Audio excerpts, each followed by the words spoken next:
In China, being an expert is often a trap. The more you think you know, the more blind you become. Western business logic is built on answers, but Chinese business is built on questions. Welcome to the trap of the elite. Hexagram Meng. The useful folly. Literal meaning misted mountain. Silent code, the mental algorithm.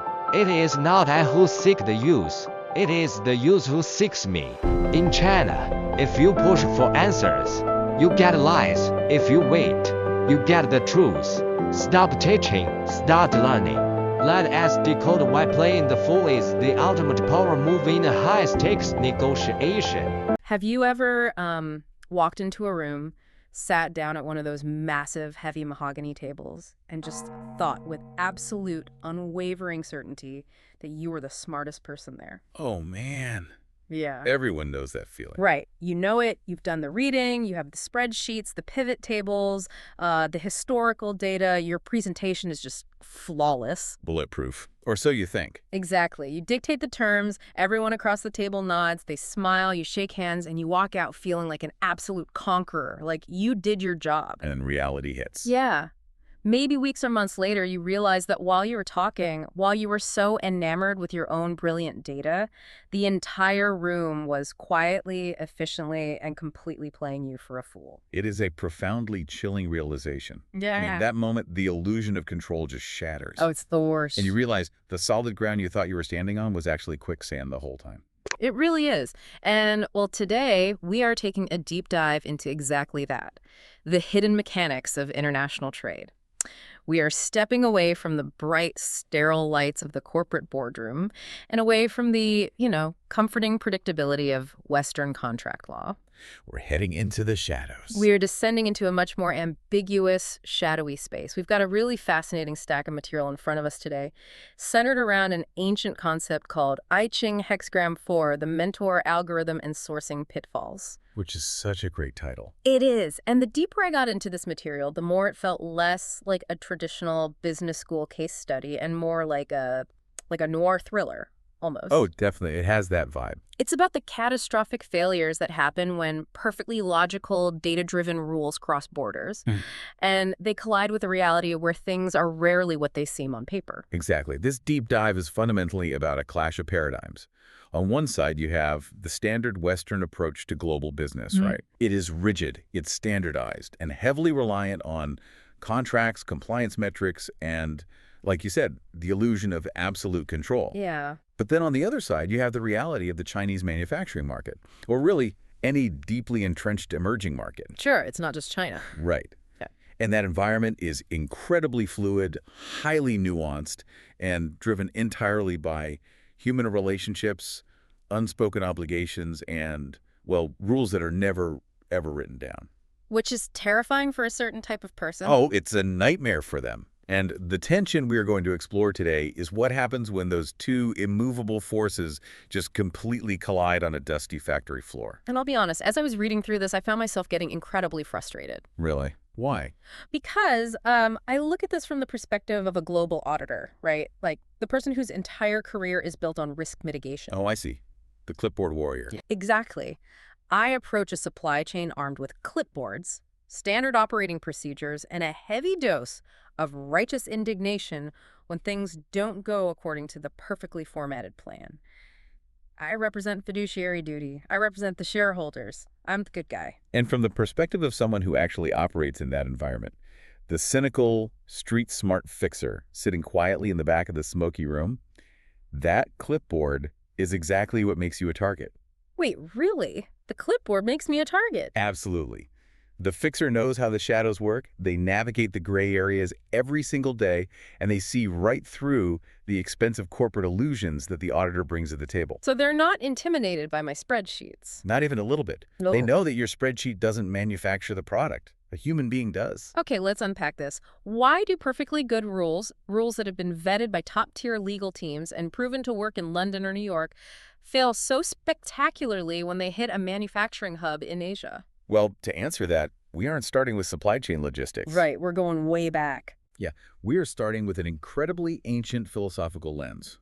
We're looking at the I Ching, specifically the fourth hexagram, which is called Meng. Meng, M-E-N-G, right? Exactly. It's an ancient concept, but its application here is incredibly modern. The core definition of Meng represents a state of being a student. Okay. It is the archetype of the youth, the inexperienced outsider, or, in the context of our deep dive today, the foreigner approaching a master. And the master is the market itself. Exactly. The master is the local market. It is the entrenched, incredibly complex, and largely invisible reality of doing business in a foreign landscape. So, Meng is a state of necessary ignorance. And the material points out one central fatal mistake that outsiders make when they encounter this dynamic, like the ultimate trap that catches almost every major Western corporation at least once. The mistake is the student aggressively acting like the teacher. Which brings us to the most powerful image in this whole discussion. The state of Meng, this inherent blindness of the outsider, is described as the fog on the mountain. It's a brilliant, visceral metaphor. Just imagine it. You, the corporate executive, the outsider, you arrive at the base of a massive, treacherous mountain. Okay, I'm at the mountain. And you've got your incredibly detailed map, your MBA, your corporate mandates, your strict purchasing guidelines, your capital. We're well equipped. Right. You look at the map, and it clearly shows a straight, logical, beautifully paved path right to the summit. Sounds easy. But when you look up from the paper, the entire mountain is shrouded in a thick, impenetrable fog. You literally cannot see 2 feet in front of you. But see, this is where my auditor brain starts screaming. I knew it would. I mean, I don't care about the fog. I have the map. And more importantly, we aren't students begging for wisdom at the foot of the mountain. We are the buyers. And there it is. Well, we hold the purse strings. If we are bringing tens of millions of dollars in purchasing power to this factory, by the very definition of capitalism, we dictate the terms. The golden rule, right? Yes. Whoever has the gold makes the rules. We are the teachers because we are writing the checks. And that, right there, is the expert trap. You just articulated it perfectly. Oh, well. It is the deeply flawed assumption that capital equates to omniscience. The fixer, the local factory boss, the regional supplier, they see this every single day. We see the arrogant buyer. Yeah. When the outsider arrives and immediately starts acting like the teacher, aggressively waving their map in the air and pointing at their bank account, they completely and utterly blind themselves to the reality of the mountain. Because they think they already know everything. Exactly. You don't realize that your map was drawn by a consultant sitting in an air-conditioned office in Chicago who has never actually set foot on this specific mountain. Wow, okay. That hurts, but it's probably true. By insisting you are the absolute expert, you close yourself off from the only people who actually know where the cliffs are hidden in the fog. It's like walking into a high-stakes underground poker game in a foreign city. Oh, that's a good analogy. You don't speak the language, you barely understand this local variant of the game, and you haven't bothered to figure out who is sitting at the table. Right. But you try to dictate the rules of the house just because you brought the biggest stack of chips. What's fascinating here is the money doesn't make you the master. It makes you the mark if you don't understand the terrain. Mark, wow. The local players, the factory owners, the raw material suppliers, the logistics coordinators, they are sitting at that table watching you loudly declare the rules, all while they silently, efficiently deal from the bottom of the deck. Because they know the fog. They know the fog intimately. They live in it. They know exactly which supply routes are currently blocked by local corruption. They know which raw materials just spiked in price yesterday. And they know exactly how to cut a corner so smoothly you won't notice it for 6 months. And I'm just sitting there oblivious. Totally oblivious. And if you refuse to acknowledge that you are blind in their world, they will happily let you walk right off the edge of a cliff. They will take your chips, and you will thank them for it. Okay, let's move from the theoretical fog into a brutally concrete disaster. Well, let's do it. Because there is a case study here that perfectly and somewhat tragically illustrates this expert trap in action. I want to look at what happened on a factory floor in Ningbo. Ah, yes. The Ningbo factory incident. That's classic. If you want a textbook example of the Western auditor violently colliding with the local fixer's reality, this is it. So picture the scene. A British quality control firm representing a massive multinational retail brand with immense purchasing power arrives at a manufacturing facility in Ningbo, China. Big players. Lots of money. And they don't just arrive. They arrive armed for corporate warfare. They bring with them a 500-page book of standard operating procedures, SOPs. 500 pages. Every single detail, every metric, every conceivable variable has been codified, written down, and bound in this massive tome. It's heavy.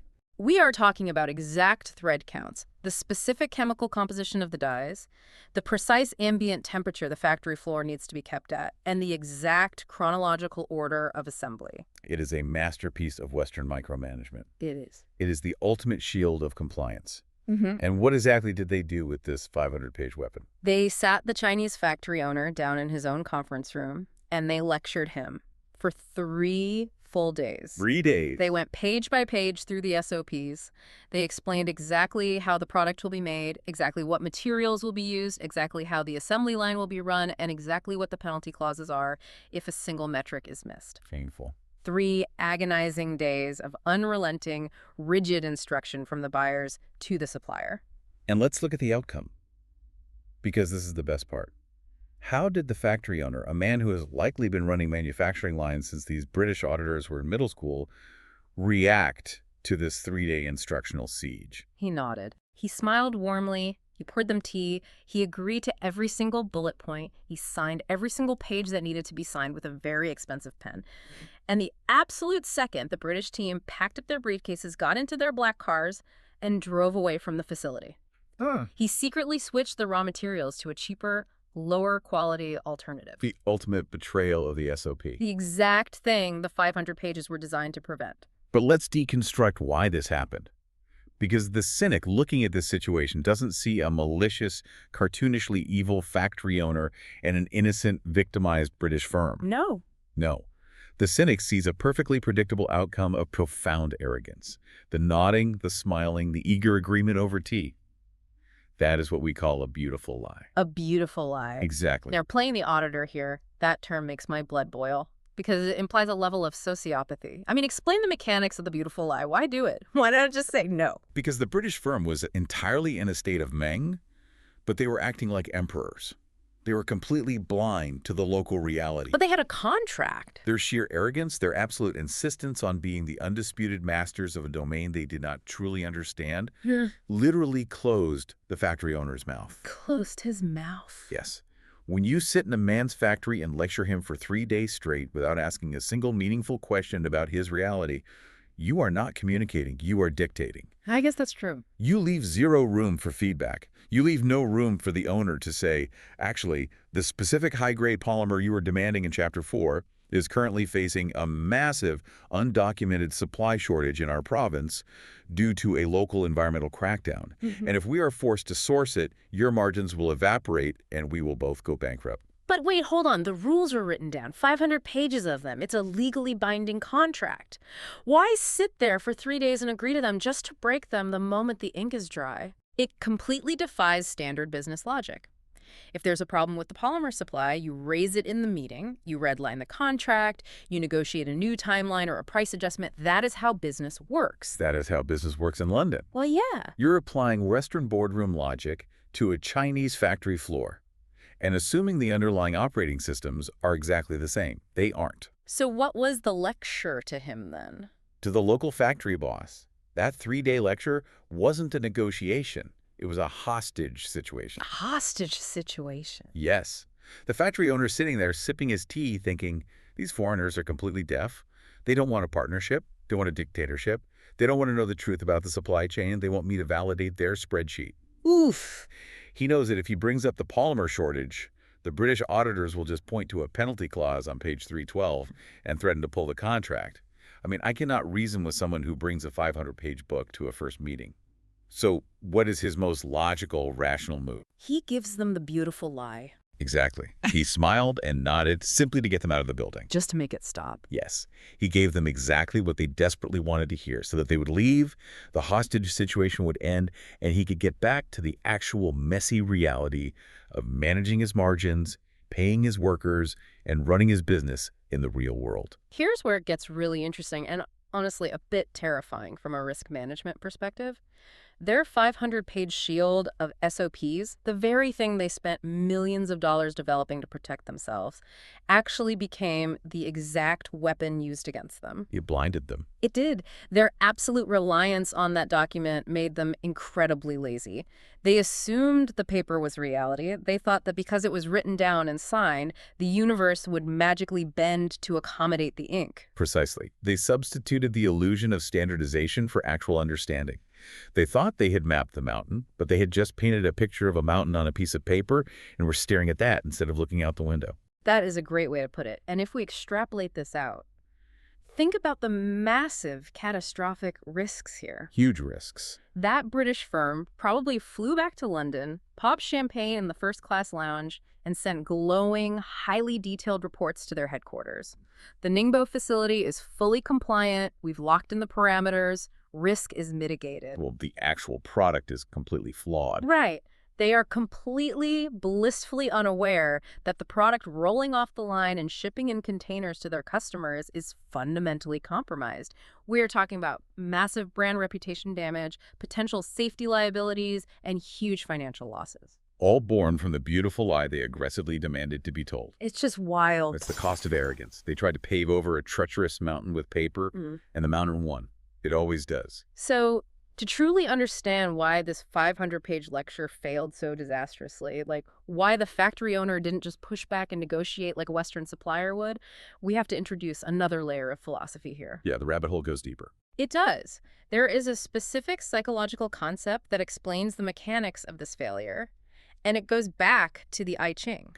Yes, we need to talk about what is referred to as the first oracle rule. The first oracle rule. It sounds incredibly mystical, but its application is intensely practical. Very practical. The rule dictates very clearly. The first time you ask the oracle, the answer is clear. The second and third times you ask, it is an insult. It's a fundamental foundational principle of how one interacts with wisdom, or the master, in this framework. And remember, the oracle or the master here isn't some guy meditating in a cave. No, it's the factory boss. Right. It's the deeply experienced local factory owner who knows every inch of the supply chain. Now, channeling my inner corporate auditor again, I am completely baffled by this concept. I'm sure. Because in Western business methodology, repetition is the very definition of rigor. Trust but verify. Exactly. You check, you double check, and then you send an independent third-party team to audit the checks. We have entire frameworks like ISO 9001 built on this exact premise. Oh yeah, the endless audits. Redundancy is how we guarantee safety, quality, and compliance. How on earth can verifying your data, making sure a supplier understands the requirements, be considered an insult? Well, if we connect this to the bigger picture, you have to look at the power dynamics and the underlying assumptions of the interaction. Okay. When you approach the oracle, or the master, you are implicitly acknowledging that you are in the fog. You are asking for their expertise. You are seeking their guidance through a landscape they understand and you don't. Makes sense. When they give you an answer, when they say, yes, we can hit this production target, and you immediately ask the exact same question again, or you write it down in 500 different ways in an SOP and make them initial every paragraph, what are you implicitly communicating to them? Well, from my perspective, I'm communicating that the detail is important, but from their perspective, I guess I'm communicating that I didn't hear them. It's much worse than that. Yeah, you are communicating that you fundamentally do not trust them. Or, equally damaging, you are communicating that you think they are stupid. Oh, wow. In a relationship-based market, asking the same question 3 times implies that you believe the first answer was a deliberate lie, or that the master lacks the basic competence to give a correct answer the first time. It is a profound, deeply personal display of disrespect. I think I get it. It's like, okay, it's like going to a Michelin-starred world-class chef. Okay. You manage to get a table, you sit down in that restaurant, you order a highly complex meal, and then you walk back into the kitchen every 5 minutes with a clipboard to read them a recipe book on how to boil water. Yes. Just checking to make sure you know how the stove works, chef. Please initial here to confirm you understand water boils at 212 degrees. Exactly. Of course, they are going to spit in your food. That is exactly the mechanism at play. Western standardization relies on constant, redundant verification. It is a system built entirely on a foundation of institutionalized distrust. Institutionalized distrust. That's a strong phrase. It's true, though. In the West, we say trust but verify. which really just means don't trust at all. We trust the process, the legal framework, the contract. We don't trust the person. Right. But in a market where the primary currency is human relationships, personal reputation, and mutual respect, bringing a massive system of institutionalized distrust into the room is highly offensive. It signals that you don't view them as a partner. You view them as a criminal who just hasn't committed the crime yet. Wow. So applying this first Oracle rule back to the Ningbo factory, that 3-day lecture wasn't just boring for the factory owner. It was a sustained 3-day insult. It was essentially the British firm insulting the Oracle hundreds of times over, page by page, bullet point by bullet point. That is rough. By detailing every single minute action, by stripping away any autonomy, they stripped the factory owner of any professional dignity. They treated a master of manufacturing, a man who controls thousands of jobs and millions in capital, like a disobedient toddler. And in doing so, they completely destroyed any possibility of mutual respect, trust, or genuine partnership. Exactly. So the beautiful lie wasn't just about protecting his margins then. The switched materials, that was retaliation. Absolutely. It was the Oracle shutting down. When the student insults the master simply stops teaching. They close the door. And smile. They smile, they pour the tea, and they let the arrogant student wander blindly into the fog to fall off a cliff. The switched materials were a direct consequence of the British firm demanding a reality that didn't exist, and insulting the only man who could have helped them navigate the real world. You know, I want to pivot here because it's easy to just bash the Western approach, but we need a solution. We do. And having thoroughly explored the catastrophic failure of the rigid auditor, our deep dive now shifts to the opposing approach. There is a second case study here that acts as a blueprint for how to actually survive and even win in this environment. Yes, we move from the British auditor with the 500-page book to the young Italian designer with a sketchbook. The narrative calls him the naive apprentice. This young designer travels to China to get his new product line manufactured.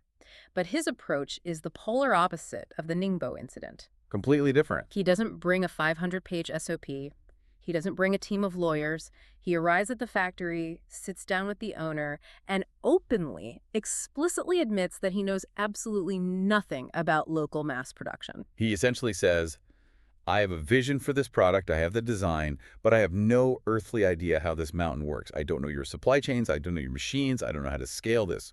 And he directly looks at the factory owner and asks him to teach him. And the outcome here is the critical pivot of our entire discussion. The owner, feeling deeply respected by this vulnerability, opens up entirely. No beautiful lie this time. No beautiful lie. He reveals all the cost-saving secrets. He points out the hidden industry traps that usually snare foreigners. The Italian designer wins the game by intentionally acting foolish. Now I have to push back here. Okay, auditor brain, let's hear it. Every alarm bell in my corporate auditor brain is ringing. That sounds like a terrifyingly naive strategy. Okay. You are walking into a fiercely competitive, often cutthroat manufacturing ecosystem, and you are just handing over the keys to your intellectual property.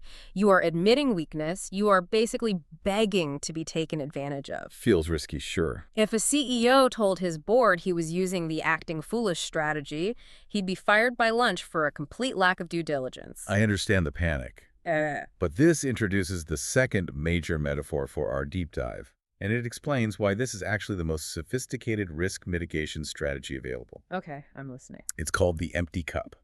It's an old Zen concept that applies perfectly to international trade. The empty cup. Think about the British firm. They came into the room with a cup that was already full to the brim, overflowing, really, with Western SOPs, assumptions, legal clauses, and arrogance. So there was no room for anything else. Exactly. When the factory owner tried to pour the reality of the market into their cup, it just spilled over the sides and made a mess.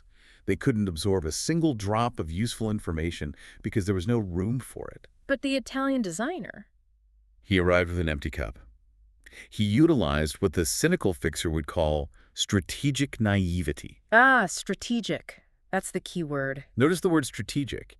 He wasn't actually stupid. He was highly strategic in his admission of not knowing. He knew his design, but he knew he was in the fog regarding production. Right. By emptying his cup, by putting his ego aside, he created the necessary space for the master to fill it with invaluable ground-level intelligence. Let's speculate on what that actually looks like on the ground, because I think people underestimate the value of that intelligence. Oh, they definitely do. The fixer persona knows exactly what kind of secrets are hiding in that fog.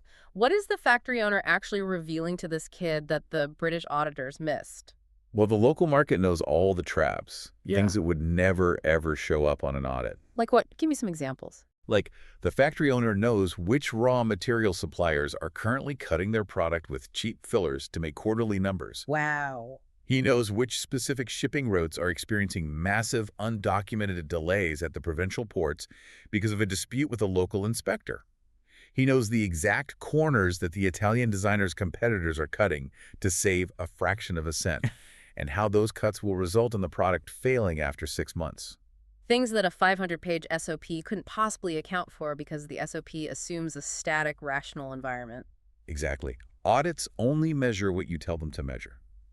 But the reality of the supply chain is deeply fluid. It changes daily based on human factors. So by admitting he didn't know. By becoming the student, the Italian designer turned the factory owner from a potential adversary into his personal guide through the shadows. He didn't have to navigate the fog. The master just took him by the hand, pointed out the hidden landmines, and walked him safely to the summit. So what does this all mean for you, the listener? Think about your own workplace, your own negotiations. It applies everywhere. It really does. It means sometimes the absolute smartest thing you can do in a boardroom or on a factory floor, or even in a complex personal dynamic, is pretend you're the dumbest person in the room. It's weaponized humility. Weaponized humility. I like that. It is recognizing that vulnerability can be a much stronger shield than a legally binding contract. Which leads us to the psychological underpinnings of why this works so effectively. Because it's not just about being a nice guy or being polite. No, it's very calculated. It's rooted in deeply entrenched cultural economics. There are two massive concepts that explain the hidden mechanics of why the Italian designer's success and the British firm's failure were almost preordained. Yes, we need to unpack Mianzi and Guangxi. Let's break those down because they are crucial. First, the psychology of Nianzi, which translates roughly to face, particularly in the context of teaching and mentorship. Face is often misunderstood by Westerners as just reputation or avoiding embarrassment. That's usually how I hear it used. Yeah, but it's much deeper. It is a complex, quantifiable social currency. It's about dignity, prestige, and your specific social standing within a network. Okay. In the context of our manufacturing scenario, when the Italian designer actively asked to be taught, he wasn't just asking for a data dump of information. He was actively, publicly granting massive face to the factory owner. He was elevating him. Yes, he took this man, who is normally treated by Western buyers as a mere vendor, a replaceable cog in a global supply chain whose only value is his low unit cost, and elevated his status to that of a respected master and a mentor. That has to feel good. The psychological and emotional impact of that is profound. When you grant someone that level of face, you don't just make them feel good, you create a deep social obligation. An obligation. Yes, a true master does not let his devoted student fail. If the student fails, it reflects poorly on the master's competence. By making the factory owner his teacher, the designer essentially tricked the owner into taking personal, emotional responsibility for the success of the product. And suddenly, the auditor in me is having a massive epiphany here. I can see the wheels turning. It's a terrifying one, but it makes perfect sense. If asking for help and admitting ignorance grants face and builds this protective social obligation, then the rigid, demanding compliance of the British firm did the exact opposite. Precisely. They didn't just fail to grant face, they actively destroyed it. Sitting a seasoned businessman down in his own factory and lecturing him like a toddler for 3 days straight, forcing him to initial pages proving he knows how to run his own business. That isn't just annoying. It's worse than annoying. It is an active, aggressive stripping away of his face in front of his own employees. It is deeply, profoundly humiliating. And in a culture and an economic system where face is everything, where your reputation is your credit score, your insurance policy, and your legal protection all rolled into one, causing someone to lose face guarantees retaliation, it is an act of war. The beautiful lie, the switched materials, the sabotaged supply chain, that wasn't just about saving a few bucks on polymer.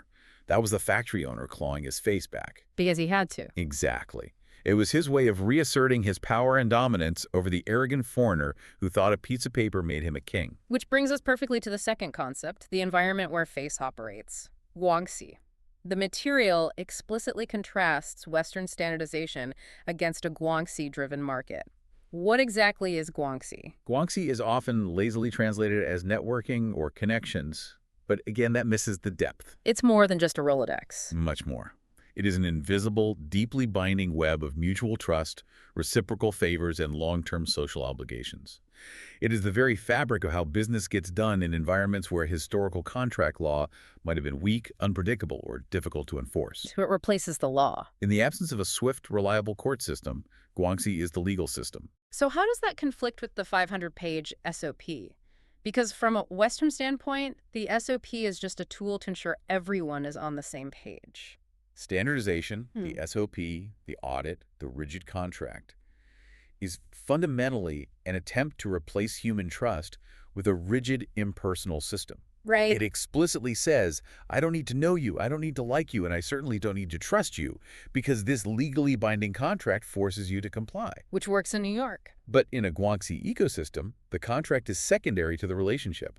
If the Guangxi is strong, if the relationship and mutual respect are there, the contract is merely a formality, a piece of paper for the accountants. And if it's weak? If the Guangxi is weak or non-existent like with the British firm, the contract is just a piece of paper that will be ignored the moment you turn your back. And no local court is going to help an arrogant foreigner enforce it against a local employer. I want to try to visualize this clash of systems. Let's try. It's like trying to navigate a bustling, ancient, labyrinthine bazaar where the locals navigate by the smell of the spice stalls, the subtle nods of the merchants, and a complex web of who owes whom a favor. But you refuse to look up from a strict Cartesian grid map that you printed off the internet. That's a great way to look at it. The map isn't inherently bad, but it's the wrong tool for the environment. Right. It's not that the factory owner can't read the SOP. It's not that he doesn't understand the Western metrics for quality control. It's that his entire business environment, his entire reality processes information, risk, and obligation through a completely different operating code. A different operating system entirely. You are walking into his world and demanding he abandon the social safety net of Guangxi for your sterile spreadsheet. It simply does not compute. It's incompatible. This raises an incredibly important question for anyone listening to this. Are you trying to force your rigid, paper-based software onto a human system that runs entirely on relationships, nuance, and mutual respect? Because if you are, you will crash the system every single time. The system will reject you. The Italian designer didn't try to bring new software. He learned how to code in Guangxi. That's brilliant. He built the relationship, he granted face, he emptied his cup, and the system worked perfectly to protect and elevate him. It is incredibly humbling to think about. I mean, we spend our entire careers, we spend billions of corporate dollars building these massive, imposing architectures of control, the airtight contracts, the compliance metrics, the key performance indicators, the third-party audits. The illusions. Right. We armor ourselves in data. We insulate ourselves with paperwork. Because data feels safe. Paper feels controllable. It does. It feels safe. It gives us the illusion that we have conquered the fog. But as we pull these threads together, looking back over this deep dive into Meng, the first oracle rule, and the fog on the mountain, the contrast is stark and undeniable. Very stark. The rigid global auditor, armed to the teeth with data and absolute certainty, walks straight into the fog and gets completely suffocated by beautiful lies. They never even saw it coming. They fail completely and often catastrophically because they fundamentally misunderstood their place in the dynamic. They tried to teach the master. While the cynical, street-smart fixer knows that true, lasting power lies in the empty cup. Yes. They use strategic naivety not as a weakness, but as a crowbar to pry open the truth.